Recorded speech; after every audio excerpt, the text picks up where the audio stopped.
Hello class, मैं पवन मिश्रा। और आज के इस वीडियो लेक्चर में हम स्कूल लीडरशिप में जो पॉइंट कवर करने वाले हैं, educational policies that impact schools, कि विद्यालयों को प्रभावित करने वाली शिक्षा नीतियां। तो इस वीडियो लेक्चर में हम उन पॉलिसीज की बात करेंगे जो आफ्टर इंडिपेंडेंस बनी, आज़ादी के बाद बनी। और इसमें भी हम किन किन पॉलिसीज की बात करने वाले हैं: एनपीई 1968, एनपीई 1986। और 1992 में जब 1986 की पॉलिसी को रिव्यू किया गया तो उसको नाम दिया गया प्लान ऑफ एक्शन 1992। और उसके बाद अभी रिसेंटली जो नेशनल पॉलिसी ऑन एजुकेशन आया है 2020, तो हम उसकी भी बात करेंगे। तो हम वीडियो को स्टार्ट करते हैं। तो सबसे पहले अगर हम जानने की कोशिश करें कि एजुकेशन पॉलिसी क्या होती है, शिक्षा नीति क्या होती है, तो education policy refers to the collection of laws and rules that govern the operation of education system. कि शिक्षा नीति से तात्पर्य उन कानूनों और नियमों के संग्रह से है जो शिक्षा प्रणाली के कार्यों को संचालित करते हैं, शिक्षा को और बेहतर बनाते हैं।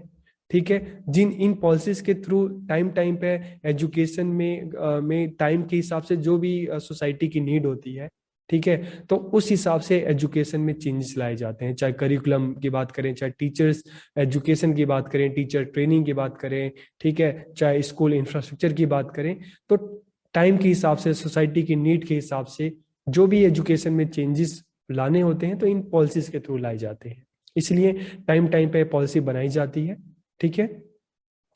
तो it talks about the purpose of education, the way to achieve the objective and how to measure their success and failure.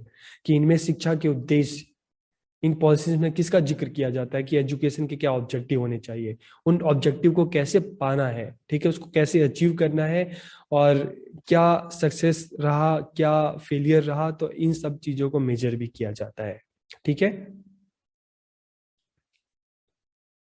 फिर एरियाज ऑफ एजुकेशन पॉलिसी, की शिक्षा नीति के क्षेत्र कौन से होते हैं, कौन से एरियाज होते हैं जिन पर ये एजुकेशन पॉलिसी बनाई जाती है, लाई जाती है। ठीक है। तो स्कूल एजुकेशन हो सकता है, स्कूल इंफ्रास्ट्रक्चर हो सकता है, यूनिवर्सिटी एजुकेशन हो सकता है, करिकुलर कंटेंट हो सकता है, टीचर एजुकेशन हो सकता है, टीचर्स पे हो सकता है, टीचिंग मेथड्स हो सकते हैं, और टेक्नोलॉजी हो सकती है। तो ये अलग अलग एरिया हैं जिन पर एजुकेशन पॉलिसीज लाई जा सकती है, बन सकती है, ताकि टाइम के हिसाब से इनमें चेंजेस लाए जा सके। ओके। अब हम देखते हैं कि इंडिपेंडेंस इंडिया की जो फर्स्ट पॉलिसी बनी थी 1968 में। ओके। तो इस पॉलिसी को किसने अनाउंस किया था? हमारी formal prime minister Shrimati Indira Gandhi ने इस पॉलिसी को अनाउंस किया था। और क्या टाइटल दिया गया था इस पॉलिसी को? रेडिकल रिस्ट्रक्चरिंग, कट्टरपंथी पुनर्गठन। क्यों नाम दिया गया है? क्योंकि उससे पहले की जो हमारी एजुकेशन चली आ रही थी अंग्रेजों के टाइम की थी, जिसमें हमें डिस्क्रिमिनेशन काफी देखने को मिलता है, भेदभाव काफी देखने को मिलता है। ठीक है। और 1968 की जो पॉलिसी थी, आजाद भारत की पहली पॉलिसी थी, तो जिसमें जो पुरानी चीजें थी उसमें बदलाव लाया गया और नए टाइम के हिसाब से इस हमारे एजुकेशन को फिर से एजुकेशन में चेंज लाया गया था। तो इसीलिए इसको रेडिकल रिस्ट्रक्चरिंग कहा गया, कि जो कट्टरपंथी पुनर्गठन था, ठीक है, जो पुरानी जो शिक्षा थी उसमें चेंज लाया गया और नए टाइम के हिसाब से शिक्षा को मॉडिफाई किया गया, इसलिए। तो इसके की हाइलाइट्स ऑफ एनपी 1968 की, इसकी मुख्य विशेषताएं क्या थी? तो सबसे पहली बात करेंगे compulsory education for all children up to the age of 14, की 14 वर्ष के सभी बच्चों के लिए अनिवार्य शिक्षा। Three language formula, three language formula जिसको त्रिभाषा सूत्र भी बोलते हैं, जिसमें एक लैंग्वेज मदर टंग या रीजनल लैंग्वेज आ जा सकती है, दूसरी हिंदी या इंग्लिश, ठीक है, और तीसरी लैंग्वेज जो फर्स्ट और सेकंड लैंग्वेज के रूप में नहीं पढ़ाई जाती, तो इसमें जो लैंग्वेज आ सकती है, उर्दू आ सकती है, संस्कृत आ सकती है, पंजाबी, ठीक है, तमिल, कोई भी एक मॉडर्न इंडियन लैंग्वेज आ सकती है। ठीक है। एजुकेशन अपॉर्चुनिटी फॉर ऑल, सभी के लिए शिक्षा के अवसर। यूनिफॉर्म एजुकेशन स्ट्रक्चर, एक यूनिफॉर्म एजुकेशन स्ट्रक्चर, जैसे आज के टाइम में हम देखते हैं कि 10+2+3 को फॉलो किया जा रहा है, तो एक यूनिफॉर्म है जो पूरे कंट्री में फॉलो किया जाता है। और अब नई एजुकेशन पॉलिसी 2020 के अकॉर्डिंग 5+3+3+4, तो एक यूनिफॉर्म स्ट्रक्चर है। लेकिन उस टाइम इस तरह का कोई यूनिफॉर्म स्ट्रक्चर नहीं था, अलग अलग स्टेट में स्ट्रक्चर अलग होते थे। तो उस टाइम कहा गया कि एक यूनिफॉर्म एजुकेशन स्ट्रक्चर होना चाहिए। स्पोर्ट्स एंड वर्क एक्सपीरियंस की बात की गई। स्पोर्ट्स एंड वर्क एक्सपीरियंस का आप कह सकते हो कि क्राफ्ट हो सकता है इसमें, ठीक है। ताकि जरूरी नहीं कि हर बच्चा पढ़ने में अच्छा हो, तो जो उनके बहुत सारे बच्चे खेल में अच्छे होते हैं, बहुत सारे बच्चे आर्ट एंड क्राफ्ट में अच्छे होते हैं, तो ऐसे बच्चों के लिए स्पोर्ट्स की भी व्यवस्था की जाए और वर्क एक्सपीरियंस इस तरह के सब्जेक्ट भी उनको पढ़ाए जाए, सिखाए जाए। साइंस एजुकेशन एंड रिसर्च कि हमें अगर पूरे दुनिया के साथ आगे बढ़ना है, ठीक है, हमें तरक्की करनी है, तो साइंस एजुकेशन एंड रिसर्च बहुत जरूरी है, तो इसलिए इसकी भी बात की गई। 1986 की पॉलिसी को इंडियन एजुकेशन में एक माइलस्टोन कहा जाता है, क्योंकि इसके बाद इंडियन एजुकेशन का स्ट्रक्चर पूरी तरीके से बदल गया। काफी चेंजेस आए, काफी इंस्टीट्यूट, एनसीटी, आरसीआई, ठीक है, इसके अलावा हम डाइट्स की बात करते हैं, एससीआरटीज की बात करते हैं, तो बहुत सारे इंस्टीट्यूट बने, ऑपरेशन ब्लैक बोर्ड आया, ठीक है। तो स्कूल पर बहुत काम हुआ, इस पॉलिसीज के आने के बाद एजुकेशन पे काफी काम हुआ, तो इसलिए इसको एक माइलस्टोन कहा जाता है। तो इस पॉलिसी को जो अनाउंस किया था उस टाइम, जो फॉर्मर प्राइम मिनिस्टर थे राजीव गांधी जी, उन्होंने इसको प्रस्तुत किया था, और इट वॉज नेम्ड, इसका क्या नाम दिया गया, special emphasis on the removal of disparities and to equalise education opportunity, की असमानताओं को दूर करने और शिक्षा के अवसर को समान करने पर विशेष जोर दिया गया इसमें, कि जो भी असमानताएं हैं, जो, ठीक है, जो भी डिस्क्रिमिनेशन है, इनक्वालिटी है, उसको दूर किया जाए और सभी को एजुकेशन के, शिक्षा के समान अवसर दिया जाए, सभी को आगे बढ़ने के समान अवसर दिया जाए, ठीक है। तो इसकी अगर हम की हाइलाइट्स देखते हैं, तो फ्री एंड कंपल्सरी एजुकेशन की बात की गई इसमें, एक यूनिफॉर्म एजुकेशन स्ट्रक्चर की बात की गई 10+2+3, जिसको आगे चलकर अपनाया गया पूरे देश में। एक्सपेंड स्कॉलरशिप, छात्रवृत्ति के विस्तार की बात की गई। प्रमोट अडल्ट एजुकेशन, पौर शिक्षा को बढ़ावा, डेवलप ऑफ न्यू इंस्टीट्यूशन, नए संस्थानों का विकास।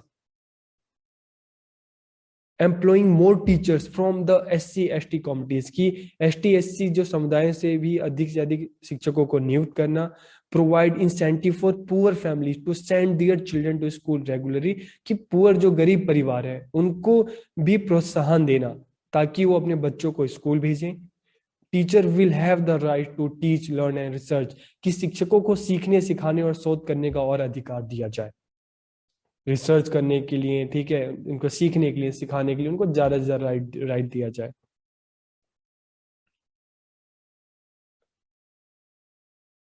Institution will be provide the resources like infrastructure, computer, library, संस्थानों को अच्छा इंफ्रास्ट्रक्चर, कंप्यूटर, लाइब्रेरी जैसे संसाधन मुहैया कराए जाए, ठीक है, ताकि अगर एक इंस्टीट्यूट अगर बात करें उसमें सारी फैसिलिटीज होगी तो बच्चे को सीखने में आसानी होगी, ठीक है।